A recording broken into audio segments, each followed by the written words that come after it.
Save করছো তো? জি বস, এই 9,000 টাকার বেতন আল্লাহ এই দিক থেকে আমার সেভ করছে। আমার যে মরুভূমি, লাঙ্গলটা মারা লাগে না, মাসে একবার মারলেই হয়ে যায়। আপনার মাথার মতো যদি হইতো তাহলে তো লাঙ্গলটা মারাই লাগতো না। বছর লাগে ফাইজলামি। চাচি কি আর কম কোন দোকানে মাল নাই, মাল যে উঠো মাল উঠানোর টাকাও নাই। আপনার কি দিন চাচা? মঞ্জিল ভাই সালাম আলাইকুম। ওয়ালাইকুম আসসালাম। মঞ্জিল ভাই চানাচুর দেই, রাখবেন? মানে ডিস্টার্ব যে কি কম মনে করেন যে বেচা কিনে না এর মধ্যে। মঞ্জিল ভাই চানাচুর দিয়ে রাখবেন? ভাই লাগবো না জান। তাহলে ভাই চিপসটা দিই, চিপসটার প্রোডাক্ট কোয়ালিটিটা ভালো।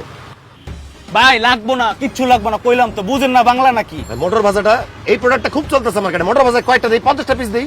কোন তো চাচি বেচা কিনে নাই, নিজেই ভাজা ভাজা এবারে লয়েছে মোটর ভাজা। ভাই মোটর ভাজা লাগবো না, আগের মালিতে ব্যস্ত পারেনি, মোটর ভাজা দিয়ে কি করবো? তাহলে মঞ্জিল ভাই গত সপ্তাহের টাকাটা। এই আপনার টাকা, এই ব্যাগে বেরো লয়ে যান, কোম্পানির বুঝাই দেন। ভাই এমন করেন কেন?